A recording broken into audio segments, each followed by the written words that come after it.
Well, hey, welcome back. I'm Chris. I'm the pastor at Compass. As always, I'm really glad you're with me today. Let me tell you a story. There was once a man in the ancient world who was very special and unique. He had power and authority. And stories actually started to circulate that he was the Son of God. People were drawn to him. He gathered followers everywhere he went. And he became the king of a new kingdom. A kingdom that started in the ancient world, but whose influence has lasted thousands of years. One day when this king was surrounded by his followers, something amazing happened. As he stood there, a cloud appeared and surrounded him.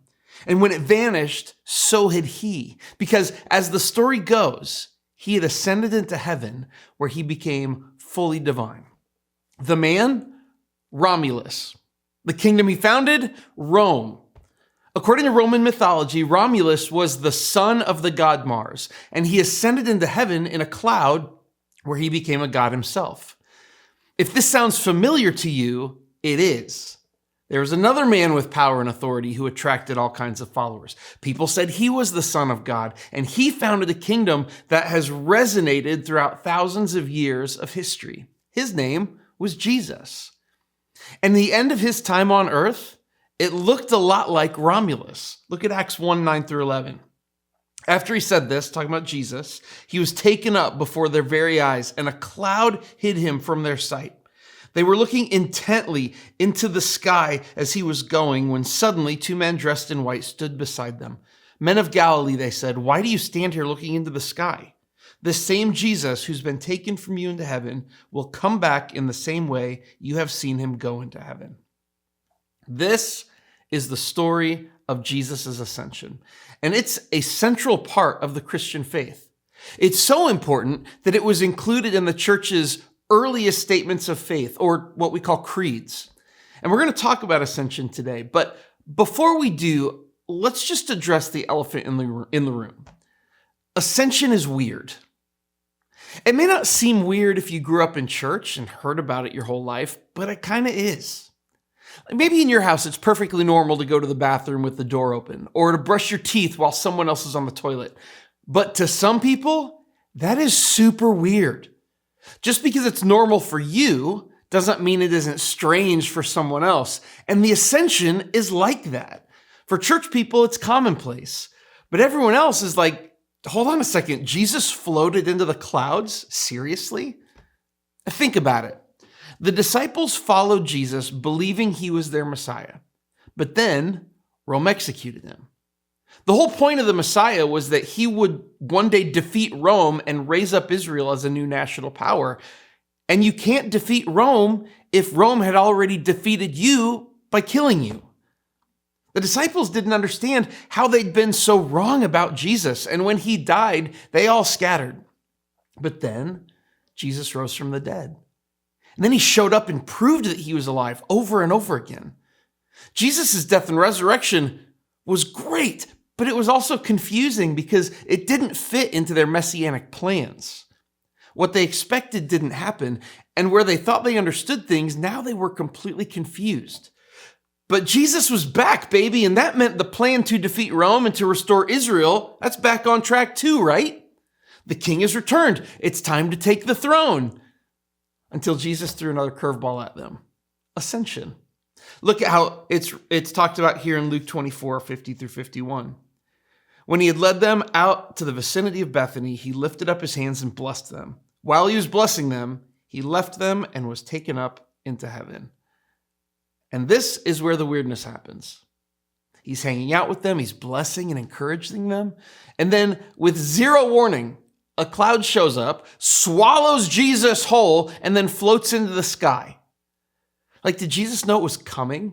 Did it look cool, like he stepped backward into the cloud without breaking eye contact? Or did it catch him mid-sentence, like when an elevator door closes on you when you're halfway in? And how fast did it happen? Was it rocket launch fast? Or was it helium balloon slow? We've all seen helium balloons disappear into the sky, right? It takes forever. Did it get awkward while they were waiting for Jesus to vanish? And how long do you politely watch someone floating away before you're like, hey, does anyone want to grab lunch? Now, all jokes aside, you can imagine how disorienting this must have been. Jesus had just come back from the dead, and now he's gone again? It was like life had yanked the rug out from under them again, and they're just laying on the ground, wondering what just happened. You know that feeling. We all do. Life is confusing. Things don't make sense.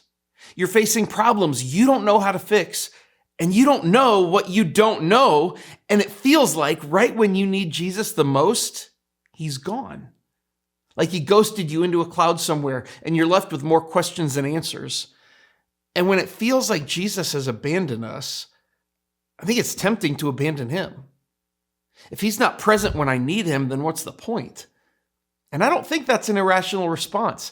It wouldn't have been irrational for the disciples either. Their Messiah came back to life only to vanish again.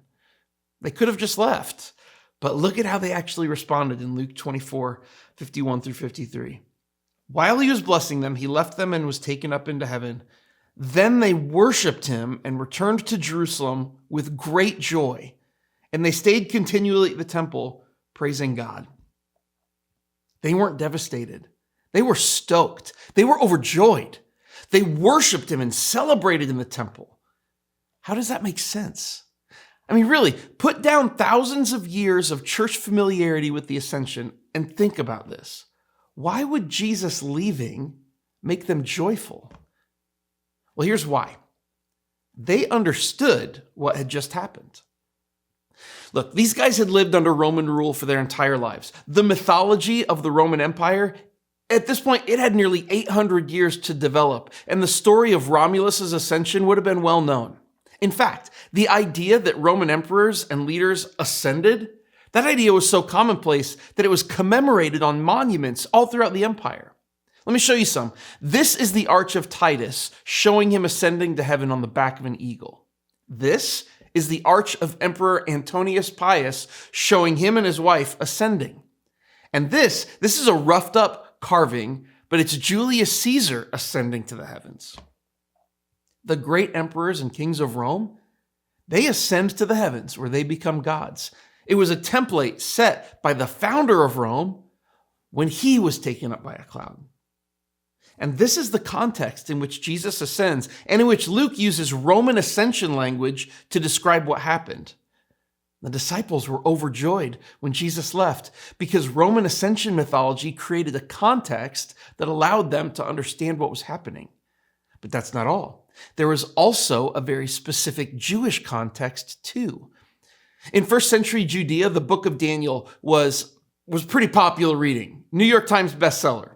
It was a primary source for their messianic hopes as well. And there was one verse in particular that gave them hope of a savior. Look at Daniel 7:13 through 14.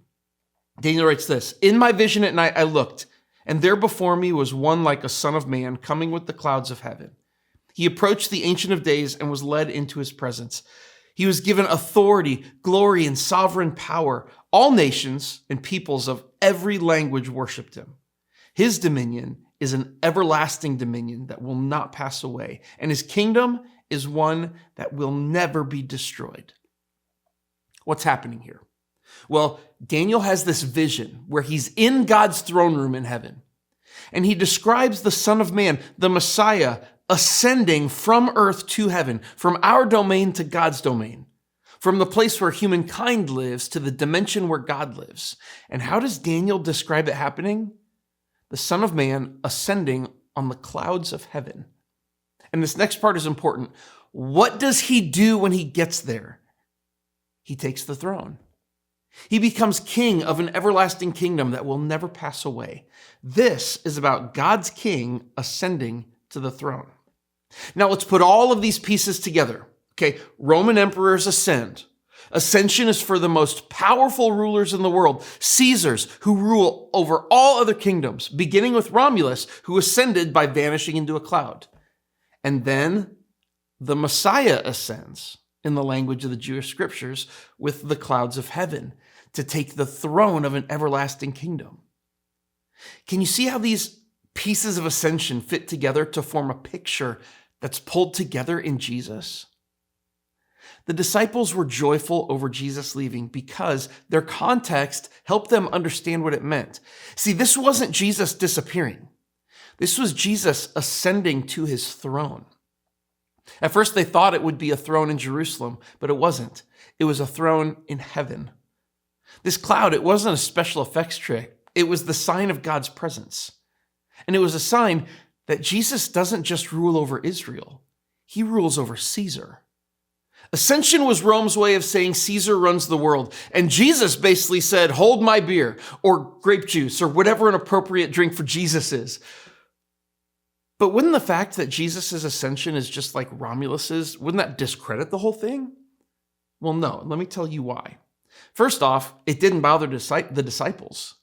It didn't shake their faith in Jesus. In fact, it affirmed it. It affirmed that in a world that says Jesus is Lord, that Jesus is actually on the throne. That it says that God can use the mythology of Rome, the language of their day, to actually tell a bigger story of a greater king. It affirmed that God's promise to restore the world through Jesus was true, even if it didn't at first look like they expected it to. It affirmed this, and this is our main takeaway. Jesus rules. Even if it feels like he's absent or you don't understand what he's doing, Jesus rules, and he always will. Rome had its stories of emperors turning into stars or eagles carrying Caesars into heaven, but everyone knew what that meant. One Caesar gone and another waiting to take his place. Rome's power recycled itself over and over, but Jesus isn't like Caesar. When a Caesar ascended, that meant his time on the throne was at an end, but Jesus became king when he ascended. It meant his time on the throne was just beginning. His cloud moment wasn't about his absence, it was about his authority. And that's why the disciples could be filled with joy, because they had witnessed their friend, their teacher, their crucified and risen Lord take his seat as King of the universe. Not one king in one place, but the Lord of everything, everywhere, all at once. Not a national Messiah for Israel alone, but the Son of Man reigning everywhere, forever. And here's why this matters for us. If Jesus only became King of Israel, then Caesar would still be Caesar, Rome would still be Rome, America would still be America. Power would still belong to politicians, to the wealthy and the privileged. Justice and peace would depend on the rulers of empires and their armies. But if Jesus is ascended, if he's enthroned right now, then he's Lord above it all. If history's taught us anything, it's that every empire and nation has a finite life cycle. It's the nature of things that nations and empires will all rise and fall. They might be like Rome and last 1,500 years, but every empire that's ever existed or will exist will eventually end. Every king, emperor, president, and prime minister will die, and their reign will disappear into history, except for one king and his kingdom, Jesus. Jesus, who ascended above the Caesars of the world to take the throne of an eternal kingdom of love and justice and peace. Jesus, who surpassed the desire for a national king that his people wanted to become a universal king, bringing peace to all creation. And Jesus isn't done. He's still active, working, and guiding us through the Holy Spirit.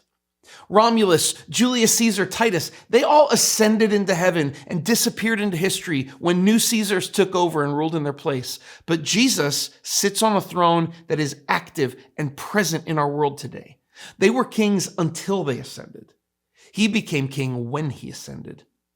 Which means that when it feels like Jesus has disappeared, when you're staring up at the clouds wondering where he went, you can trust he is present. He's not gone. He's reigning. He hasn't abandoned the world to chaos. He's claiming it as his kingdom. So here's the good news. Jesus didn't ascend to check out. He ascended to take charge. He's not absent. He's on the throne. And his throne isn't just in Rome or Washington or Jerusalem. It's in heaven where his rule will never end. Which means that no matter how chaotic the world looks or clouded your own life feels, you can trust that Jesus rules. And if he rules, then you don't have to live afraid. You get to live as his witness, a spirit-filled citizen of a kingdom that will outlast every empire, showing the world that the King who ascended is still present, still active, and still in charge. Romulus disappeared. Caesar disappeared. All of our leaders will disappear. But Jesus ascended, and he's still Lord today. And even if you still feel like he's absent, you can put your trust in him because Jesus rules. Thanks for joining me, and I'll see you next time.